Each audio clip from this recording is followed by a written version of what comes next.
ওকে, তাহলে আমরা দেখতে পাচ্ছি এটা, যে এটা ছিল আমাদের সাইন থেটা ইকুয়াল সাইন আলফার ফর্মুলা, আর এটা ছিল কস থেটা ইকুয়াল জিরোর ফর্মুলা। নেক্সট আমরা এবার যে কাজটা করতে চাই সেটা হচ্ছে ভ্যালু বসাবো। একটু আগে যেরকম টেবিল করে টেবিলের মধ্যে ভ্যালু বসালাম, ওইরকম ভাবে টেবিল করে টেবিলের মধ্যে ভ্যালু বসাবো। তাহলে আমরা কি লিখবো? আমরা এখন লিখবো, অবশ্যই আগে সলিউশন লিখে নিতে হয়, theta equal 2n plus 1 pi by 2, comma দিয়ে n pi plus minus 1 whole to the power n into pi by 6, comma দিয়ে n belongs to z, n any integer number। এবার তোমরা এইখানে আর কি ওই ওই কাজটা করবা, অর্থাৎ টেবিল করে ভ্যালু বসাবা। তাহলে যদি আমি এখন টেবিল করি, টেবিলটা কেমন হবে দেখো। নিশ্চয়ই টেবিলটা এরকম হবে, যেখানে এদিকে আমরা n এর ভ্যালুগুলো বসাতে থাকবো, আর এদিকে আমরা বসাবো থেটা।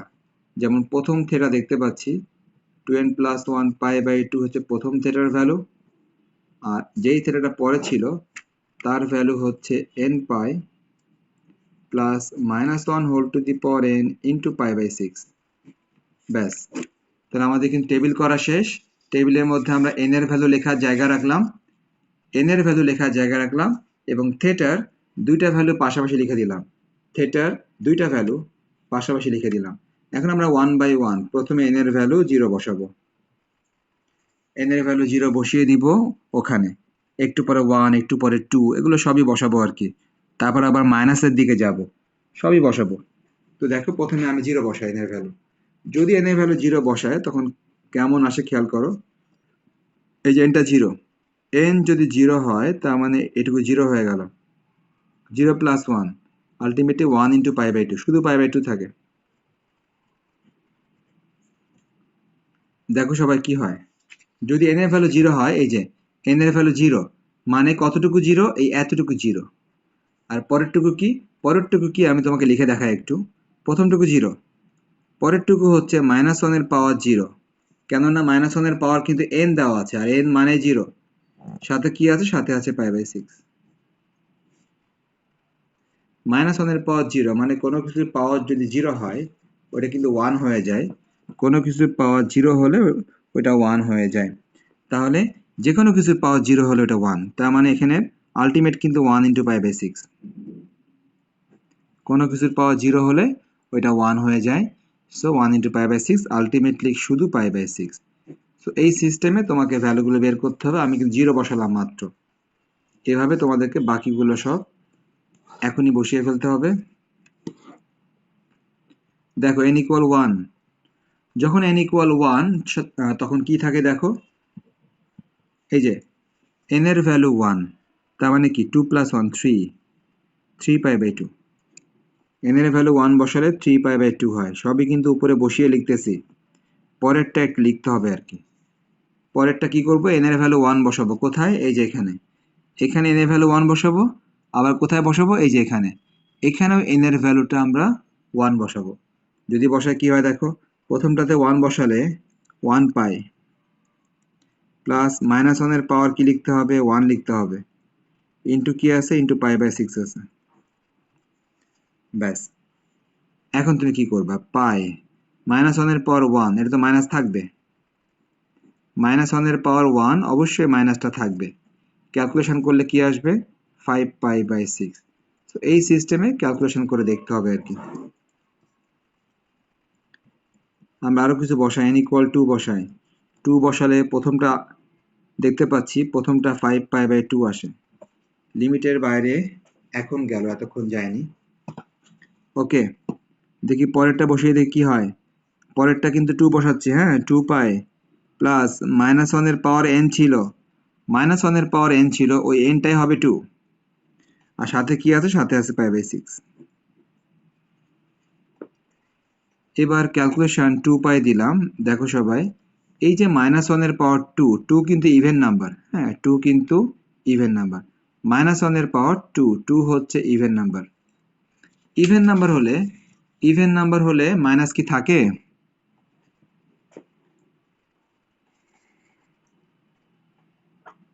আমরা কথা বলি, মাইনাস মাইনাস উঠে যাবে, প্লাস হবে। আমরা সবাই আশা করি ব্যাপারটা জানি।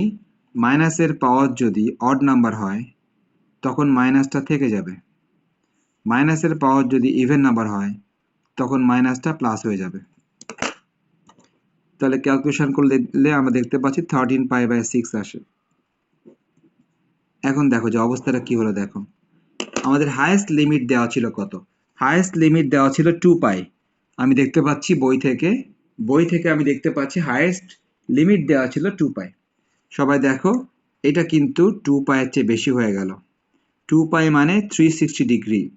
2π মানে এই যে হাইয়েস্ট লিমিট 2π, 2π মানে 360 ডিগ্রি। আর আমরা এখানে দেখতে পাচ্ছি দেখো যে 5π/2 এটা অ্যাকচুয়ালি এটা 450 ডিগ্রি। 13π/6 এটা অ্যাকচুয়ালি 390 ডিগ্রি। তার মানে এটাও 360 কে ক্রস করে গেছে, এটাও 360 কে ক্রস করে গেছে। সো ক্রস করলে ওই ভ্যালুটা আমরা নিতে পারবো না, ক্রস করে গেলে ওই ভ্যালুটা আমরা নিতে পারবো না। তো আমরা যেহেতু দেখতে পাচ্ছি দুইটা সলিউশনই ইনভ্যালিড, সো আমাদের নিশ্চয়ই আর n=3 বসানোর দরকার নেই। n=3 নিশ্চয়ই আমাদের বসানোর দরকার নাই, যেহেতু দুইটা সলিউশনই ইনভ্যালিড হয়ে গেল। সো আমরা এখন কি করতে পারি নাবিলা? n=3 তো এখন বসানোর দরকার নেই, যেহেতু দুইটা সলিউশন ইনভ্যালিড, সো 3 তে আর যাওয়ার দরকার নেই।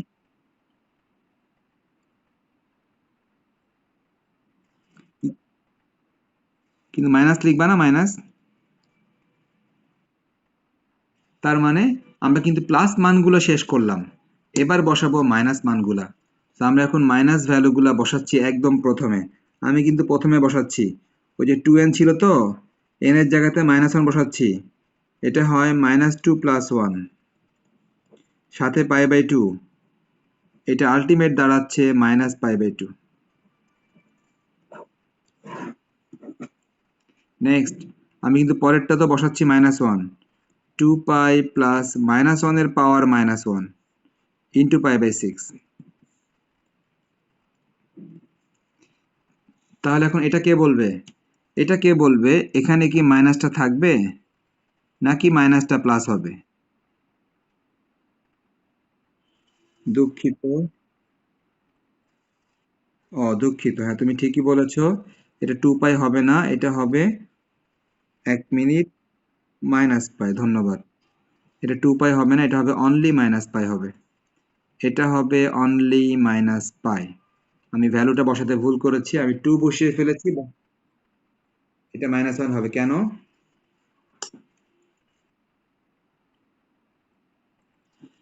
ওকে, ব্যাপারটা হচ্ছে যে উপরে পাওয়ারটা পাওয়ারটা মাইনাস আছে নাকি পাওয়ারটা প্লাস আছে এটা কোনো বিষয় না, বিষয়টা হচ্ছে পাওয়ারটা ইভেন নাম্বার নাকি অড নাম্বার।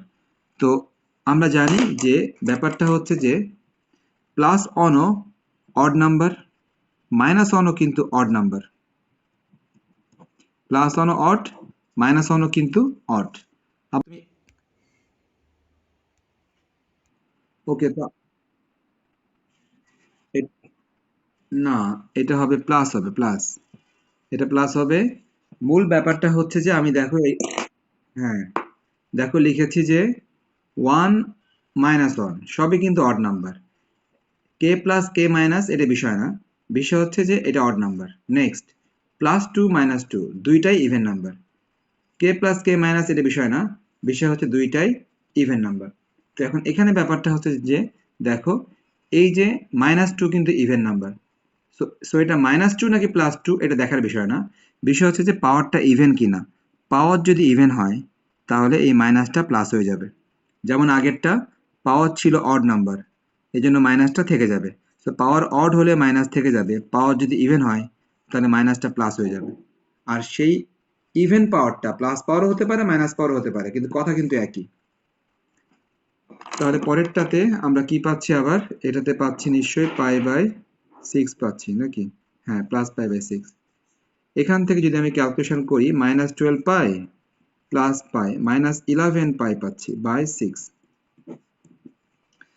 তো আসলে এখানে আসলে দুইটা ভ্যালুই আমি ভ্যালিড দেখতে পাচ্ছি, যেমন এটাও ভ্যালিড, এটাও আসলে ভ্যালিড।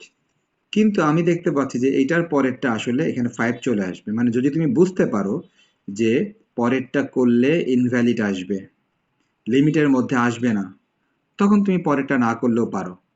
যেমন এখানে আমি দেখতে পাচ্ছি ক্যালকুলেটরের সাহায্যে এই ভ্যালুটা ঠিক পরের যে ভ্যালুটা আসবে সেটা লিমিটের বাইরে চলে যাবে।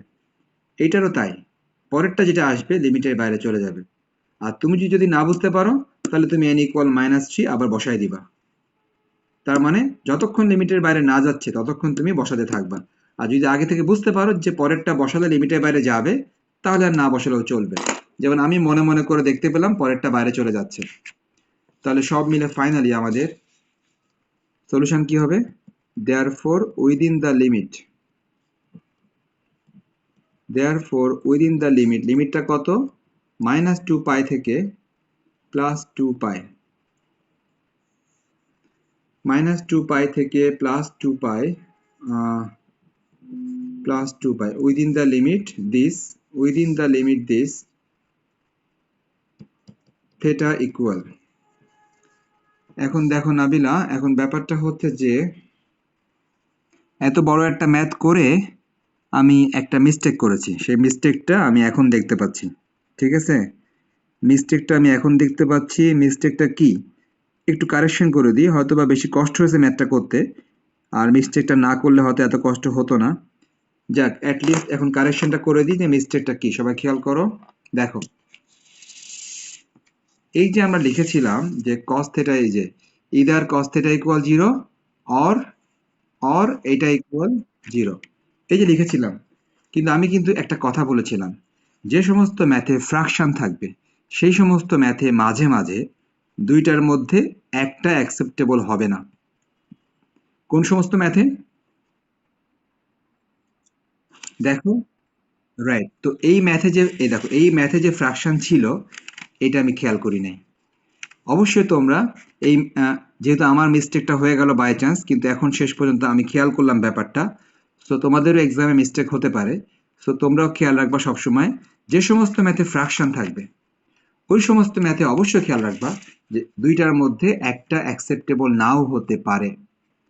যেমন এখানে ফ্র্যাকশন আছে, এই কারণে এখানে এটা অ্যাকসেপ্টেবল হবে না। সো তোমরা কি করবা, এই দেখো এইটুক কেটে দিবা। নাবিলা, তাহলে তুমি এখন কারেকশনটা করে নাও। এই যে এইটুক কাটা, এইটুক কেটে তুমি কি লিখবা? এইটুকু কেটে তুমি লিখবে, হ্যাঁ কথা ঠিক আছে, বাট তারপর কারেকশনটা করে নাও একটু। কারেকশনটা হচ্ছে যে তুমি এখানে কি লিখবা? লিখবা হচ্ছে যে but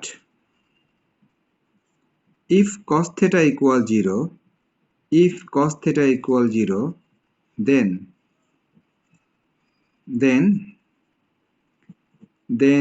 sec theta equal 1/0 equal infinity.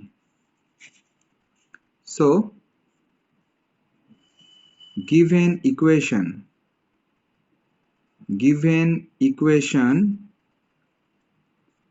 will be invalid, given equation will be invalid। অর্থাৎ কারণটা কি ভালো করে খেয়াল করো, যে যদি cos theta 0 হয়ে যায় তাহলে তুমি নিজেই চিন্তা করো sec theta নিশ্চয়ই 1/0 হবে, কেননা sec তো cos এর উল্টা, তাহলে sec theta নিশ্চয়ই 1/0 হবে। 1/0 মানে তো ইনফিনিটি। দেখো তো sec theta কোথায় আছে, এই দেখো ইকুয়েশনটা তো একদম sec theta দিয়েই ছিল। তাহলে যদি cos theta 0 হয় তো তখন sec theta এর ভ্যালু আসে ইনফিনিটি। তাহলে একটার ভ্যালু যদি ইনফিনিটি চলে আসে তাহলে তো পুরা ইকুয়েশনটাই আনডিফাইন্ড হয়ে যায়। তো আশা করি বুঝতে পারলাম যে যদি cos theta টা 0 হয়ে যায় তখন sec theta কিন্তু অ্যাকচুয়ালি ইনফিনিটি হয়ে যাচ্ছে। আর যখন ইনফিনিটি হয়ে যাচ্ছে তখন কিন্তু আসলে ইকুয়েশনটাই ইনভ্যালিড হয়ে যাচ্ছে, কেননা sec theta তো ইকুয়েশনের মধ্যে ছিল। সো এই এই সলিউশনটা আমরা নিতে পারতেছি না, এটা ইনভ্যালিড, এটা আমি এতক্ষণ খেয়াল করিনি। তোমরা অবশ্যই খেয়াল রাখবা ভগ্নাংশ মানে ফ্র্যাকশন, ফ্র্যাকশন যদি থাকে কোনো ম্যাথে তখন খেয়াল রাখবা যে একটা কিন্তু ইনভ্যালিড হতেও পারে। তার মানে এই ম্যাথে সবই ঠিক থাকবে কিন্তু আসলে একটা পার্ট শুধু কাটা যাবে। হ্যাঁ, একটা পার্ট শুধু কাটা যাবে। কোন পার্টটা কাটা যাবে? এই যে এই পার্টটা শুধু কাটা যাবে। এই যে এই সলিউশনটা, এই সলিউশনটা থাকবে না। এবং এই যে আমি টেবিল করলাম, এই টেবিলে প্রথম লাইনটা থাকবে না। এই যে এই টেবিলে প্রথম এই লাইনটা থাকবে না। ব্যাস, আমি কিন্তু প্রথম লাইন কিন্তু পুরাটাই কেটে দিয়েছি, শুধুমাত্র পরের লাইনটা দিয়ে আনসার বের করতে হবে। প্রথম আনসারটা হচ্ছে না, পরেরটা দিয়ে আনসার বের করতে হবে। ওকে, এখন তাহলে খুঁজে বের করো নাবিলা যে পরেরটাতে কোনগুলো কোনগুলো অ্যাকসেপ্টেবল, অর্থাৎ লিমিটের মধ্যে আছে। লিমিটের মধ্যে যেগুলো আছে সেগুলো আমরা এই আনসারে লিখে দিব। প্রথমে দেখতে পাচ্ছি, প্রথমে, আচ্ছা, প্রথমে জিরো বসালে কি এসেছিল? আহ, শুধু পাই বাই সিক্স এসেছিল। পরে ওয়ান বসালে কি এসেছিল? Five pi by six. Two বসালে কি এসেছিল? টু বসালে দুইটাই এসেছিল বাইরে, দুইটাই বাইরে। আর এটা কত এসেছিল? এটা এসেছিল minus seven pi by six. তার নেক্সট, হচ্ছে minus seven pi by six, minus eleven pi by six. দেখো তো আনসারগুলো ঠিক আছে কিনা। ম্যাথের নাম্বারটা কত? ম্যাথের নাম্বার হচ্ছে 10 এর 2 নাম্বার। 10 এর 2 নাম্বারটা হচ্ছে, হ্যাঁ, আনসার সবগুলো ঠিক আছে। যাক, তাহলে একটা কারেকশন ছিল যে আসলে দুইটা আনসার অ্যাকসেপ্টেবল না, একটা আনসার দিয়ে তোমাকে সলভ করতে হবে, কারণ ফ্র্যাকশন আছে। তো ফ্র্যাকশন থাকলে ব্যাপারগুলো খেয়াল রাখবা।